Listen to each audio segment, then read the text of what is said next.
Today happens to be National Pastors Day. And so it's fitting that Pastor Eddie's away. And so maybe you'll pull out that connection card in your YouVersion app or your email, whatever you use, or text him. And just right now, it'd be really cool to disturb him on his vacation by bombarding him with all these emails and texts of appreciation. Send him every GIF, every meme that he won't understand. It'll be fine. Let's just take some time to honor Pastor Eddie and Mary Beth, or some other pastor who's been important to your life. Reach out to them and just say, hey, I'm thinking about you today. Thanks so much for what you've done for me and praying for your ministry. And with that, we're not quite sure how this happened, but we're going in the service order a little backwards. So I'm going to tell you all the results in today's passage of the reason, which is going to be next week's passage. So we're doing this a little bit backwards. But I really wanted to talk to the students today of all days, and so Pastor Eddie graciously let me do the passages backward. And so we're going to do this thing where I want to be talking to the students who, man, you guys better be online. Like, you guys better be streaming. Like, they're not having a student ministry gathering today.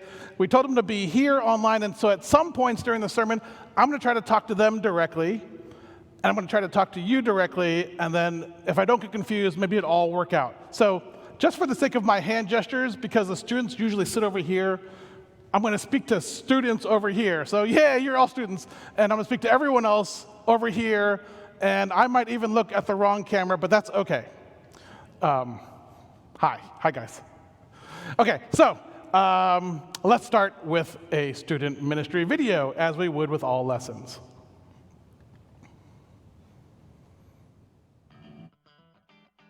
You are a teenager, which means you have a lot going on. Think about your life and the activities that take up your time and energy. School, work, sports, clubs. Think about your relationships. Think about your hobbies and your passions. Think about what you do to have fun. It's quite a list, isn't it? You have so many things in your life that compete for your attention. In fact, you may have so much going on that if you're honest, it's hard to give any one thing your attention at all. Your time, energy, and passions are divided among so many things. But what if deep down inside, all of this running around, chasing the stuff that surrounds you, what if it's pulling you away from something, or better yet, someone that should be at the heart of who you are? What if the things you think about and do are actually distractions from the one who deserves all of your devotion? What if what you need more than anything else in life is to reevaluate your focus? Ask yourself these questions. What is at the center of who you are? Who is at the center of who you are? Is it you? Is it the things you do and the stuff that you love? Or is it a Savior? Is it Christ? Jesus is second to no one. He is the focus of creation, the central figure of history. But the real question is he the center of your life? Is Christ your focus?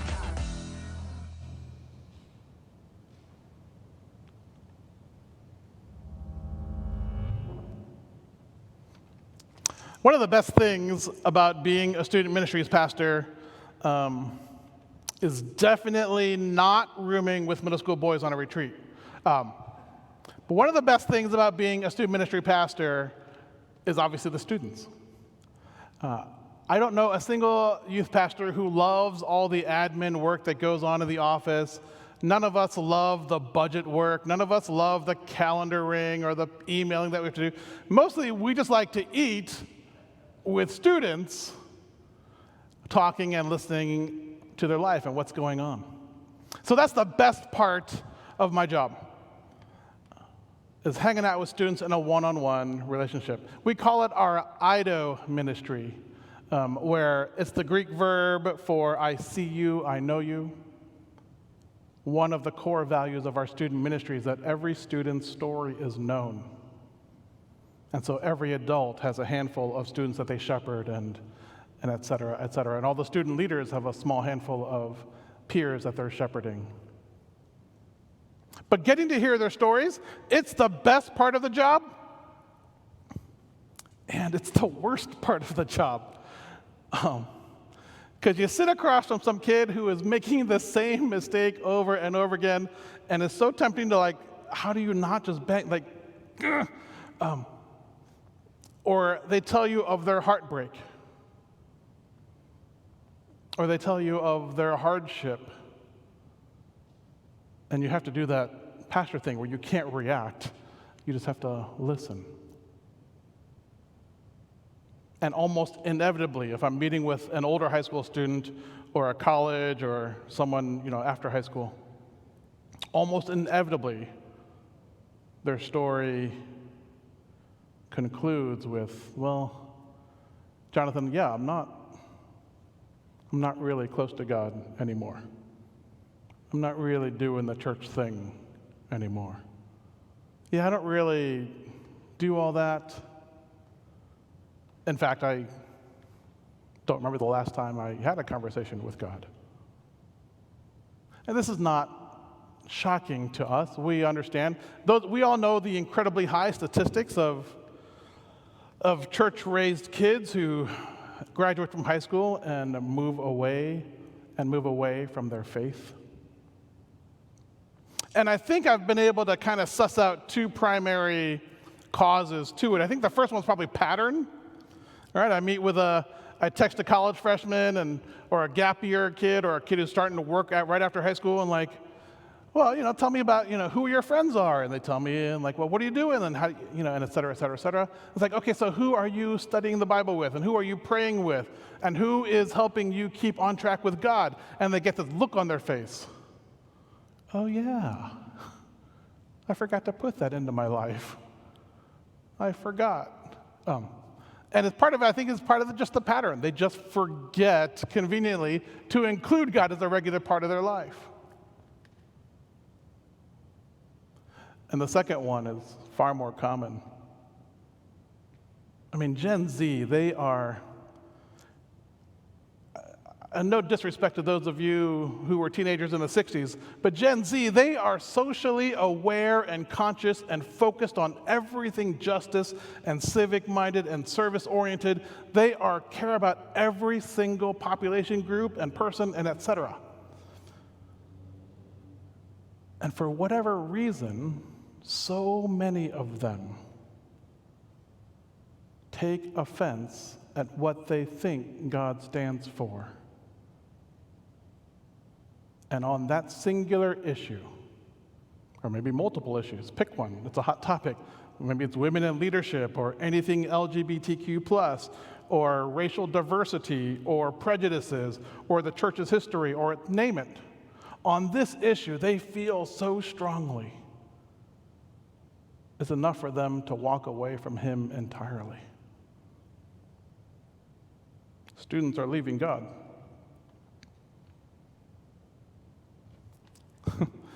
By the way, I'm going to step away from the pulpit. A commercial break.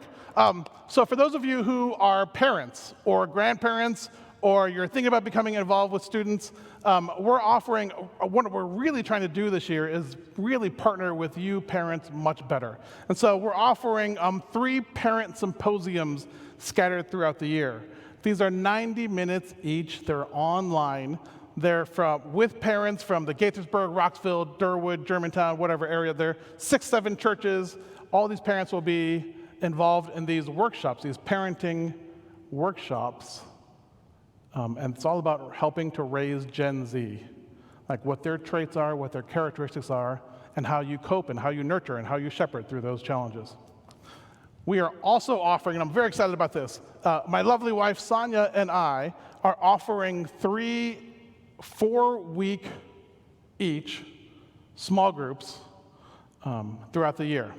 So for 1 month, 3 times a year, we're going to host a bunch of parents in a book study or a discussion guide on things that are incredibly relevant, like the emerging adult stages of faith and the challenge that is, and how do you as parents and how do we as a church nurture them through these faith challenges.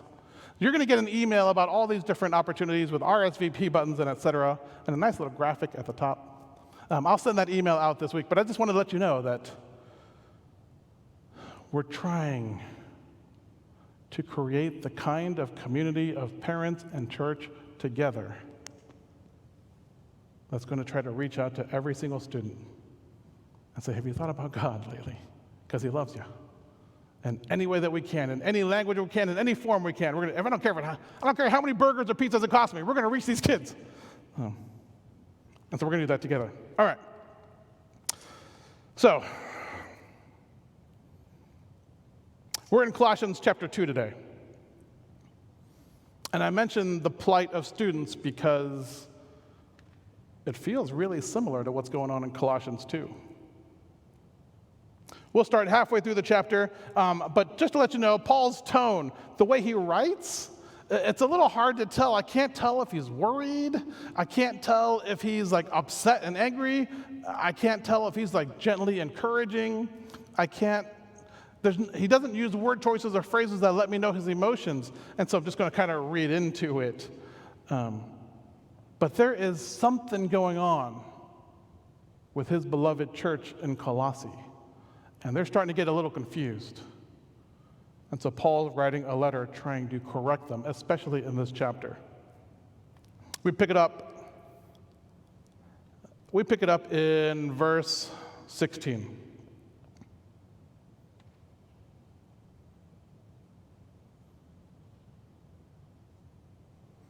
I'm going to read out of the ESV.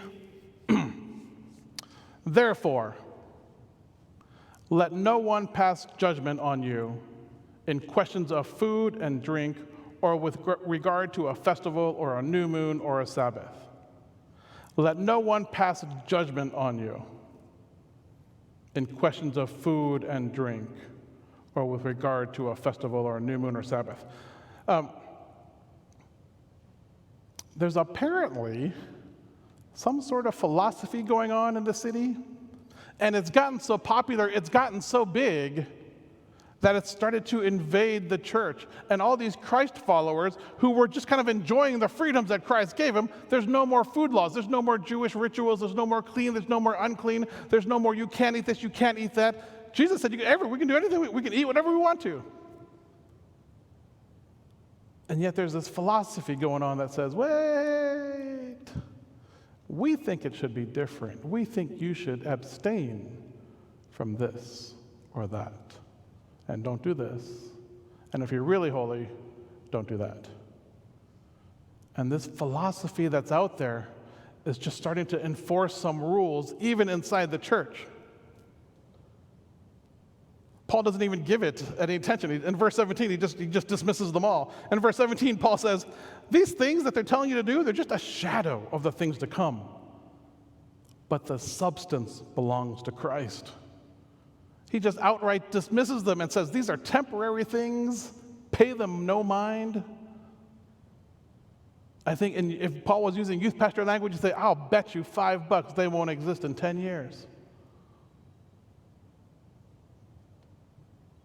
Substance belongs to Christ alone. All these things that you're considering, all these philosophies out there, all these modern day cultural values, they're going to fade. Stay strong with Christ. He continues in verse 18. Let no one disqualify you. No joke, I spent hours on those 5 words. I can see some of the Bible scholars are like, I can feel you out there, like you're just like, is he going to talk about verse 18? Is he going to talk about verse 18? Is he going to mention all the controversies in verse 18? No, we're not going to do that. I researched it. I know what I'm talking about. Verse 18 is highly contested. Paul uses weird language for Paul. He uses a word that he doesn't use anywhere else, everywhere. He uses a unique word in a unique phrase in a structure that is odd for his writing, and so we're not exactly sure what he was trying to get at. You can tell when you compare the English translations.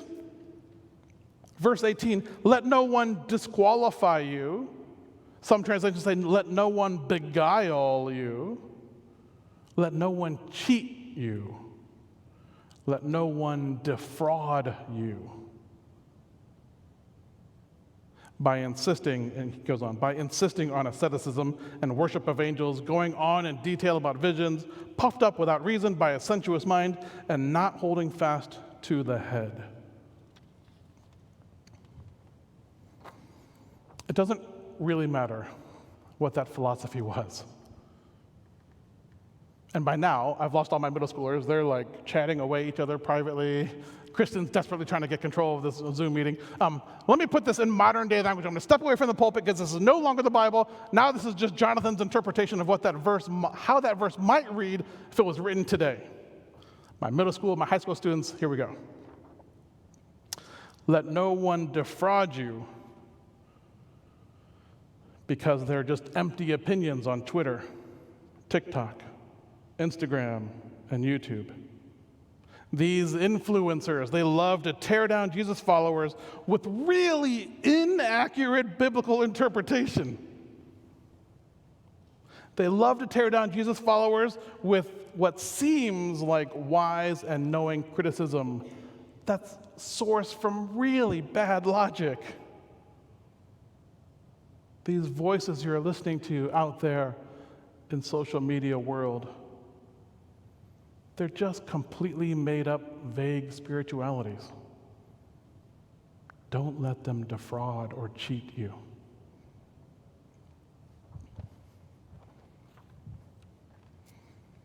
And Paul goes on, they're not holding fast to the head, from whom the whole body, nourished and knit together through the joints and ligaments, grows with a growth that is from God.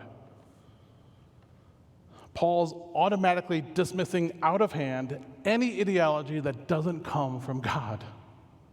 Anything man-made, anything from our diminished little brains, anything from our fallen, sinful souls cannot possibly comprehend or describe the divine.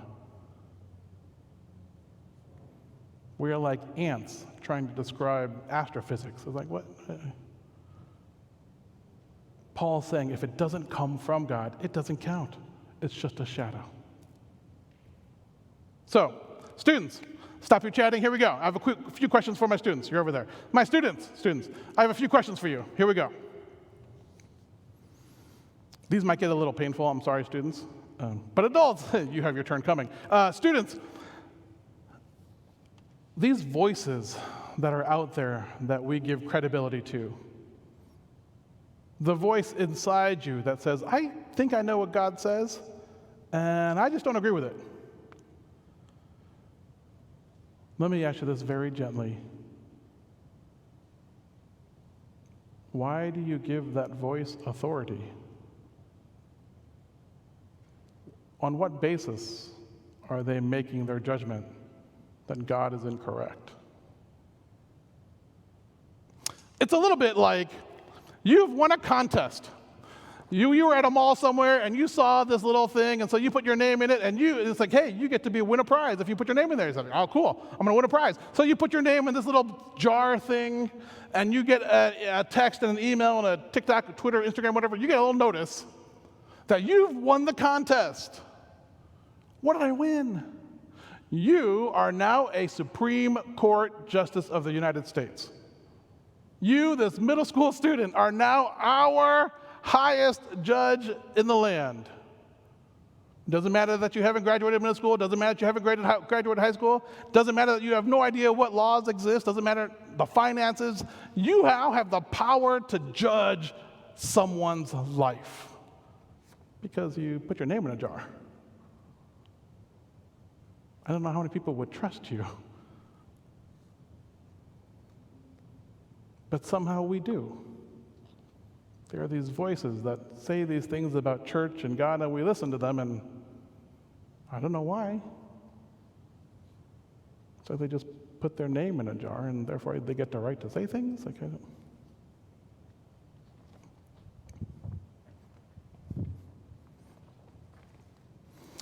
What's cool about this passage in Colossians is that we can't name the heresy.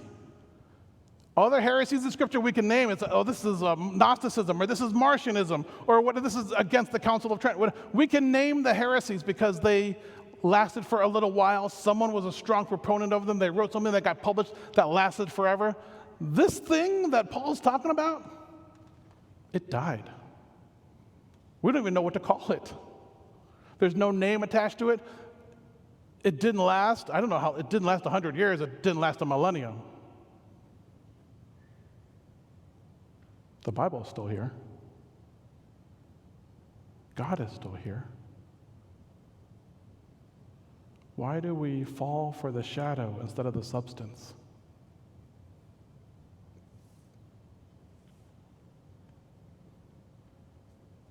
Students, I'm not bagging on you. I'm trying, in a really bad way, to say that we're honestly really curious about this.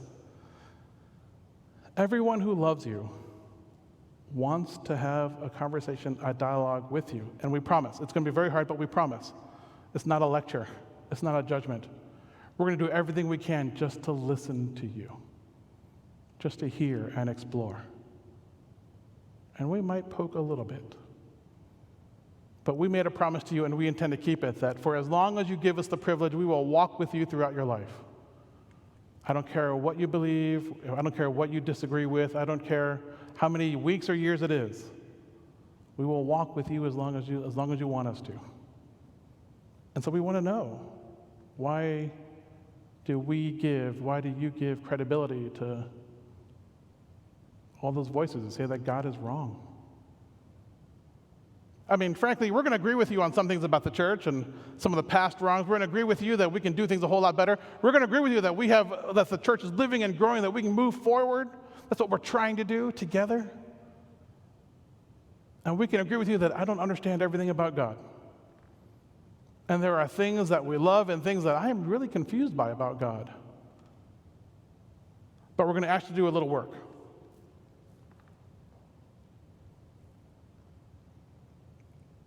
We're going to ask you why you're listening to those voices.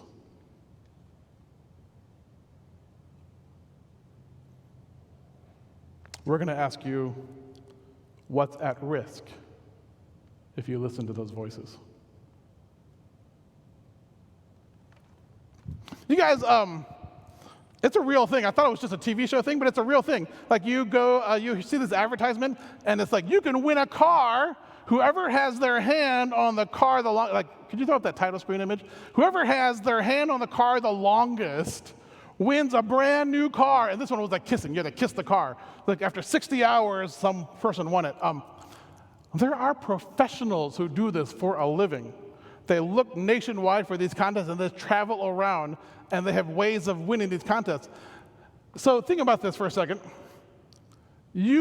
All that's needed is you have to stay in contact with the car, and they give you bathroom breaks. They give you you can bring 2 items with you, and so you just have to hold your hand there. And I imagine hour 1 and 2 was staring matches. Someone's telling funny stories. Hour 5 or 6, people start to wiggle because they really need to go to the bathroom. People are switching hands to do things. People are on their phones. They're bored. Hour 12, 13, hour 30. At what point do you lose focus? I mean, this happens. People, they don't lose because they have to go because there's an emergency somewhere. They lose because they lose focus. They lose because they absentmindedly scratch, 30 hours of my life gone. They just reached for someone got a text, I'm At the beginning, if I said, hey, I'll give you a $60,000 car, or you can answer your text right now, which one do you choose? You take the car. But somewhere along the way, down the line, you chose the text. You chose to scratch your nose. You took your hand off. You risked the prize for something incredibly lame.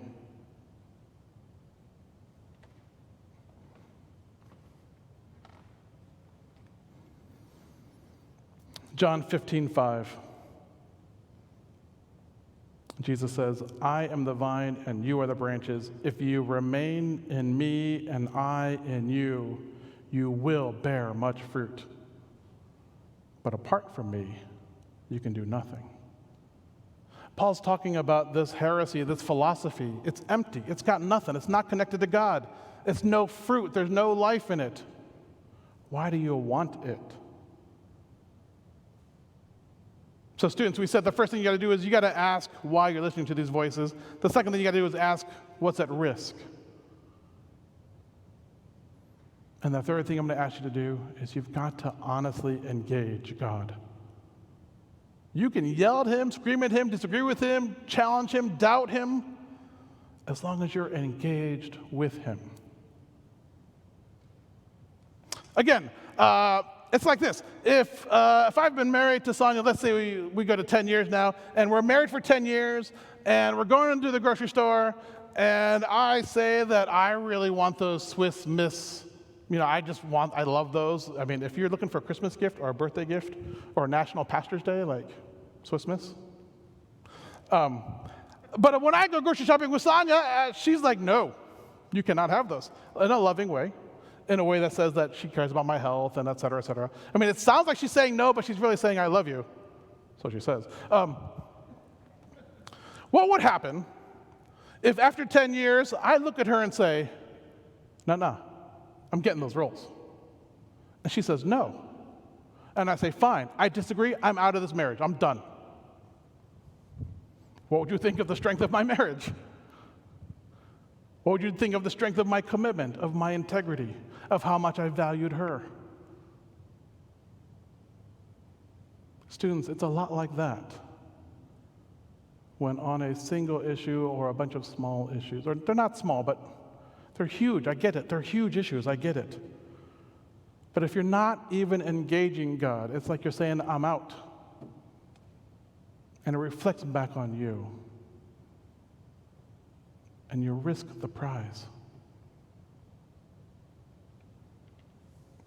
So we're asking you, would you please engage your parent, your grandparent, someone old, a VT member, someone older than me, just someone old in the faith, not your older brother, because they're great, but they're not old yet. Ask someone old. I don't get why God says this. I don't get this about God. And we would love to walk that through with you.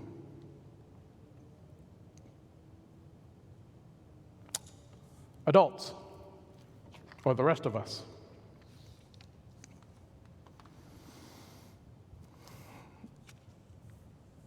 In that passage where Paul's correcting this philosophy that's out there,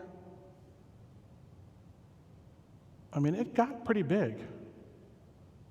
It was enough for Paul to write for all time in the Bible about it. So my question is, while this philosophy was going on, while this challenge to the Christ followers was going on, where were all the church leaders? Where were all of those who were teachers and leaders? How did they handle it? I mean, I'm not condemning them. I just don't know. Where were they?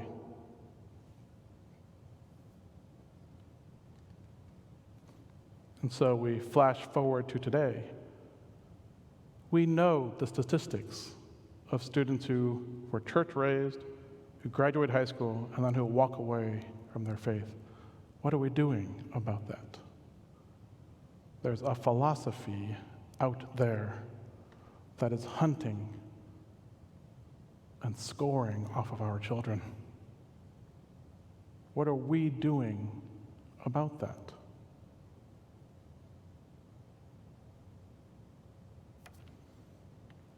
I'm going to ask you something a little personal. I'm going to ask you, how many students have you personally tried to develop a relationship with to make a safe space for their challenges and doubts? Not in the past. Those are great, but ongoing. What research we have from the past 20 years shows us that the best answer to their challenges and doubts and faith is that caring adult who just gives them the space to have those challenges, doubts, faith, fears, denials. We don't have to have the answers, we just have to be there and to create that safe space, that loving space that says, yeah, that's a great question. We're going to look it up together, we're going to do some work on this, but that's a great question. We have the things that we call Adopt-A-Grad program. And so when our high school graduates leave for whatever their next step in life is, I ask a bunch of you to sign up to be their sponsors, their prayer partners, their gift givers. And so at final season period and holiday season, you reach out with texts, et cetera, et cetera. So we're going to extend that program. It's called Pray For Me. It's for every student. I'm going to try to, and it's so well resourced. I'm going to give you everything you need to sign up to be someone who prays for a student. You're going to know a little bit about their hobbies, a little bit about their interests, a little bit about school, whatever, all these little things. They're going to know a little bit about you. And you're just going to pray. And I'll send you reminders, and I'll send you content materials and how to pray. You're going to, almost like a Compassionate International kid, I want you to have that picture up on your refrigerator door. And maybe a relationship might develop. Maybe when they have challenges, doubts, and fears, they will remember, yeah, but Uncle Bob loves me. And Miss Jane, she really cares about me. And Pastor Jonathan gave me 3 truckloads of Swiss Miss, so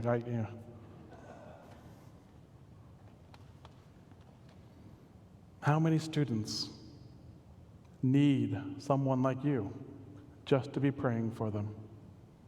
This isn't a high contact thing, you're just praying for them. I don't know how to talk to middle schoolers.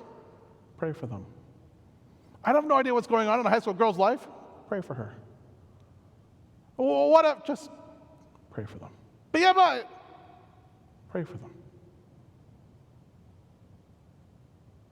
My third question to you adults. How are we doing? What are we doing about that? How many students? And my last question is, and this is hard. How many stories do you have of God being definitively active in your life? How many stories do you have of God being definitively active in your life? You're telling a story of where you saw God in your life, and maybe someone says, okay, yeah, but that's coincidence. Okay, I can see that. But what about this? Also a coincidence. All right, I can hear that. But what about this, and this, and this? If we can't answer the student's challenge, if we say that God is real and God loves you, and they say, prove it, do you have an answer from your own life? Can you point to specific moments in your life, and you have a 30-second story ready to go of, I know God is real because of this. This happened, and I can't explain it but for God. It looks to normal eyes like it was just a coincidence, that I'm just lucky that... But you put them all together, and it's almost like there's a divine being who loves me personally. When Generation Z hears our silence, they take that to mean that the gospel has no truth. It's hard to blame them. So this is my challenge to us as a church. In your small groups, in your classes, in your marriages, in your friendships, man, practice on each other. Hey, can I tell you a story of where I saw God in my life, and you tell me if it sounds totally cheesy? Yeah, totally cheesy, but it was real. Just practice your 30-second story. It says, there's a verse, 1 Peter chapter 3. Always be prepared to give an answer to anyone who asks you, to give the reason for the hope that you have. Generation Z can smell concept, they can smell philosophy. What they're hungry for is a real-life story. God in our everyday life. This isn't a challenge, this is an opportunity. For us to see God in the everyday, to have that joy, to have that confidence, to have the strength and the encouragement that comes. I'm in this horrible situation, and it's not as bad as it could have been because I know God is here and I can see that happening. Some of you know my own story. How I got to Pathways is a clear story of God. This is going to be bad, Jonathan, but I've got you. And it continues, and it continues, and it keeps echoing and reverberating into my everyday. No one can say these things. The way they happened was a coincidence. I'm not talking about there was a comet that stood still when I looked at it. I'm talking about normal everyday stuff. There's just too many coincidences in a row for it not to be designed by a God who loves me.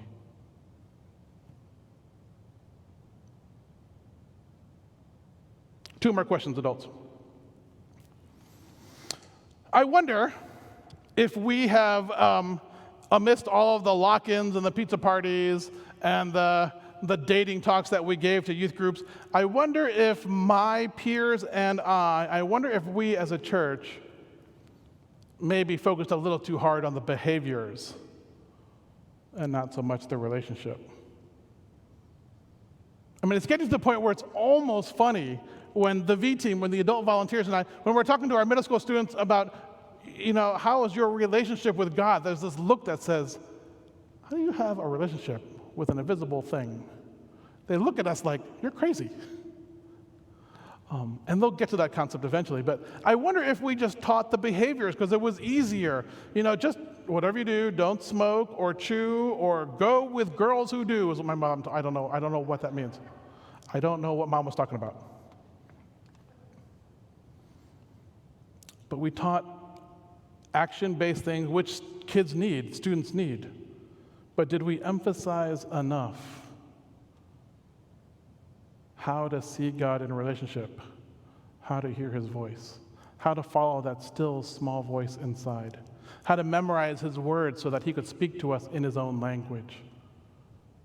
Or did we just say, don't have sex, and don't drink, and go to church?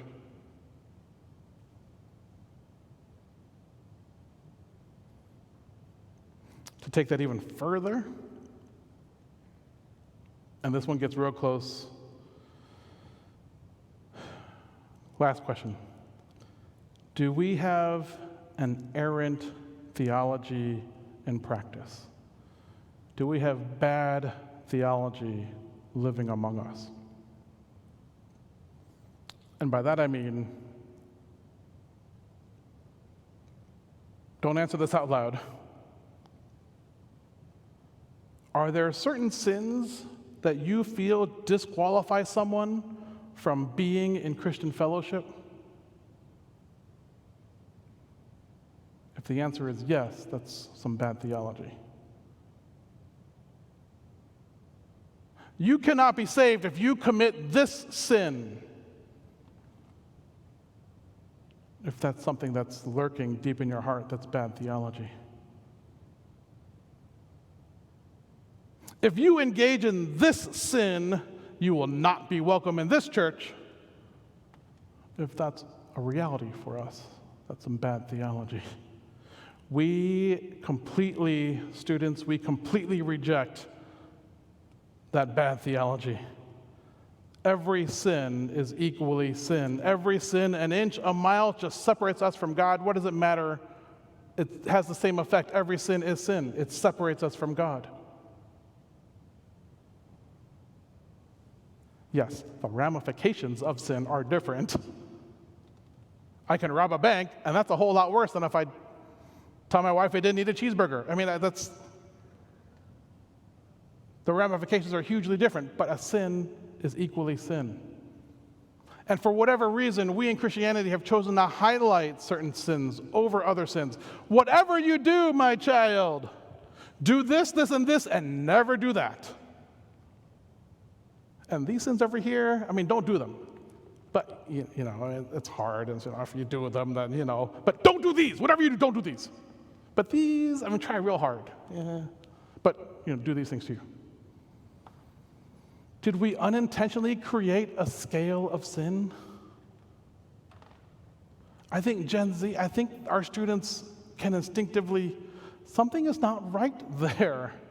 Why does the church highlight these things? This thing that I feel is right and normal and good, why does God say it's bad? And why do you keep highlighting it so much?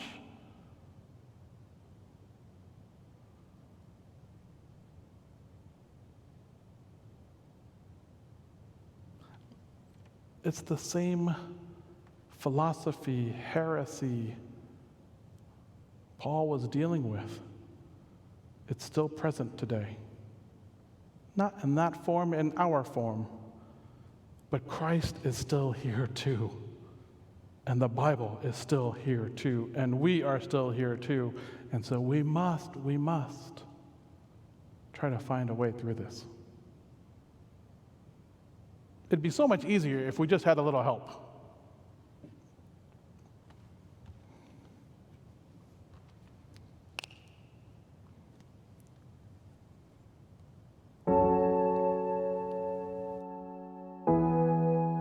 Our family hasn't always been this close-knit, spiritually healthy, put together, supermodel attractive, and all around amazing. We were out of shape, broke, constantly sick. I became hypersensitive to yard work. Every time I tried, I just broke out in a sweat. We were a mess. And worst of all was our spiritual life. We were spiritually dry, Spiritually dehydrated. spiritually dead. Spiritual skeletons in a spiritual desert. But then we discovered something that changed everything. Oil of Obey. What is oil of Obey? Thanks to recent scientific breakthroughs that haven't fully been explained to us, we are making available, for the first time ever, a new line of topical and aromatic products that benefit not just your body, but your spirit as well. Spiritual essential oils. Pure, all-natural, therapeutic, empowering, purifying, moisturizing, gluten-free, naturalistically natural, naturey nature oils for your whole soul. Prevent spiritual fatigue with concentration. This blend of essential oils distilled from skunk cabbage, stinkwood root, and graveside flower concentrate will help you concentrate on your spiritual health like never before. Devotional time a little dry?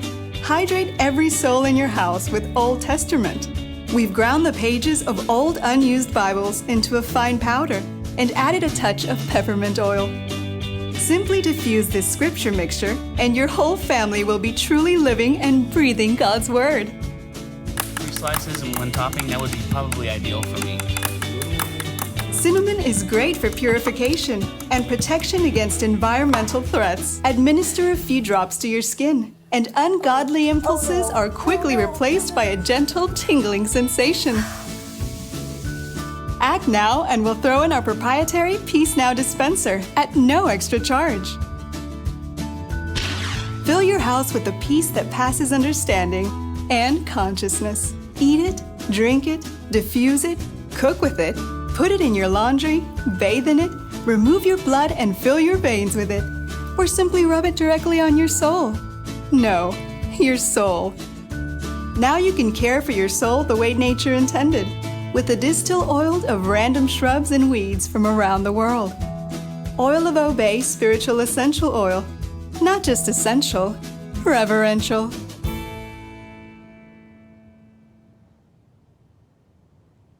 I can play those videos in youth ministry. It's really hard to do it in a sermon when Eddie's sitting right there. So, all right. This is really hard stuff. This is gonna take years. It's going to take parenting groups, it's going to take parents, it's going to take devotions, it's going to take church-wide effort, it's going to take a lot of conversations and a whole lot of burgers and pizza and one-on-ones and ice cream and things like that just to have honest conversations. But we haven't talked about the reason why. It's real subtle. But Paul doesn't just tell us, hey, that's bad stuff, that's stupid stuff. He also gives us the reason why. The last half of those verses of that chapter is just Paul saying, why?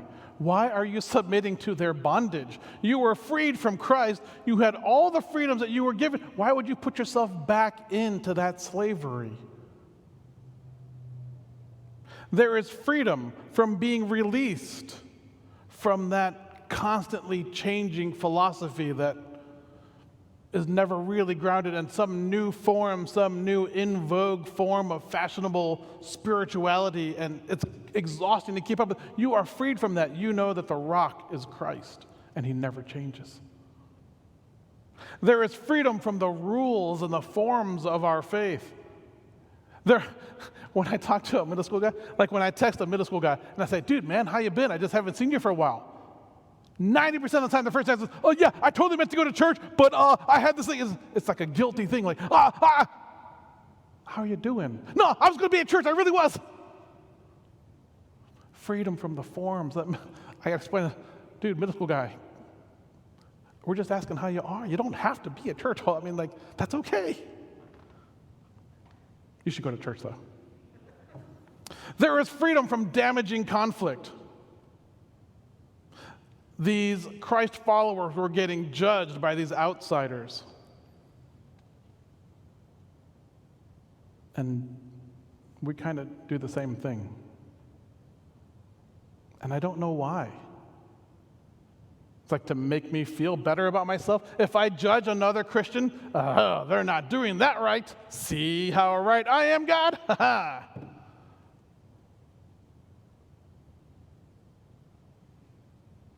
It's freedom from comparison. Paul constantly is pointing to Christ and saying, you don't have to earn anything. It's already been given to you. There is freedom from earning. There is freedom from ownership. That slavery thing, whatever it is that you're pursuing, it's maybe your career, a certain salary amount, a certain standard of wealth, maybe you just really want to be the best X that you can be, whatever it is. Whatever it is that you are pursuing has the potential to become your master. Even if it's a good thing. I've had students who caught the fire of social justice and just dug in and got engaged. And there was a point for a couple of them where we had to say, Christ does not want you to be a slave to this. As good as a cause that it is, this is now a master in your life. Is it social justice? Is it racial reconciliation? Is it women in leadership? Is it what color the church pews are? Is it whatever it is that you are fighting for, the dollar, the salary, the title? It is your master. And Paul is saying Christ is the only thing that gives you life instead of taking from you. There is freedom from ownership.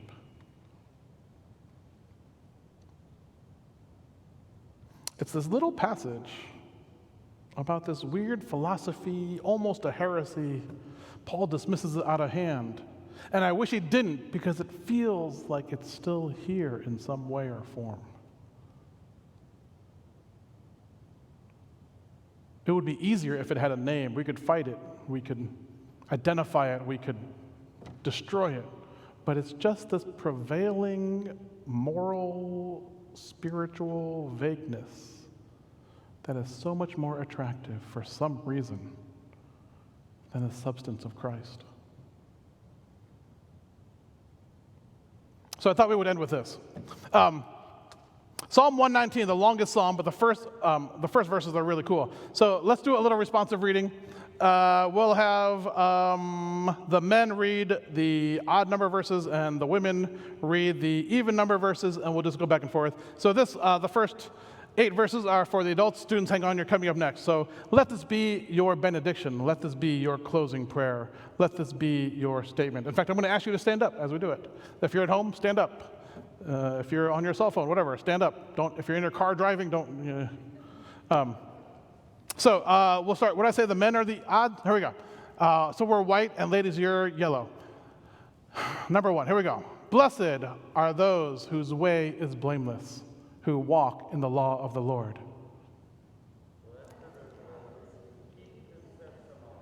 Who seek him with their whole heart.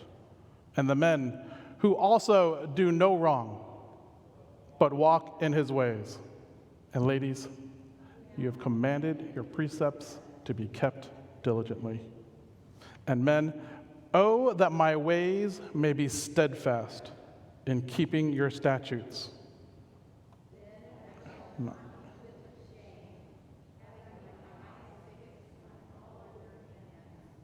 Last time, men, I will praise you with an upright heart when I learn your righteous rules.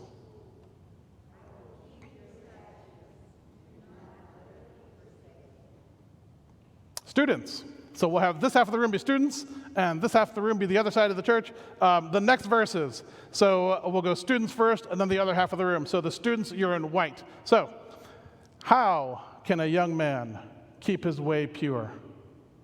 By guarding it according to your word. And the rest of the church, this half of the room says, with my whole heart I seek you. Let me not wander from your commandments. Students, I have stored up your word in my heart, that I might not sin against you. That's it. Students, with my lips I declare all the rules of your mouth.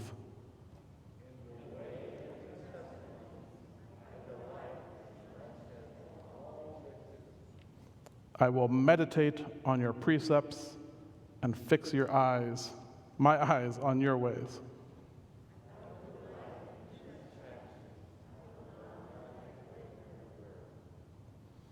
Church, students, there's an empty philosophy among us, and it's dangerous. And Christ is the answer, and the community of the church is the answer. And all the people of God said, Amen. Everybody be seated.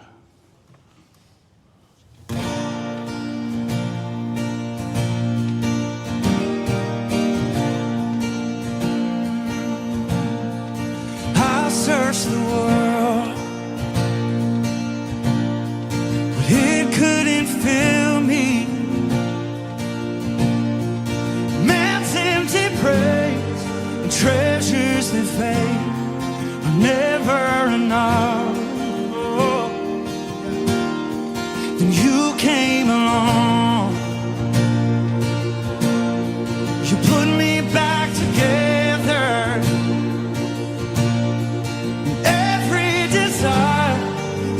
Satisfied here in your love. Hey. Oh, there's nothing better than you. There's nothing better than you. Lord, there's nothing is better than you. No, I know it's true. Come on now. Hey. I'm not afraid to show you my weakness, hey. My failures and flaws. Lord, you've seen them all, and you still call me friend. Yeah. 'Cause the God of the mountain is the God of the valley. There's not a place your mercy and grace won't find me again. Come on now. Oh, there's nothing better than you. There's nothing, oh, better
may your week be filled with the freedoms and the joys that you have from being a child of God.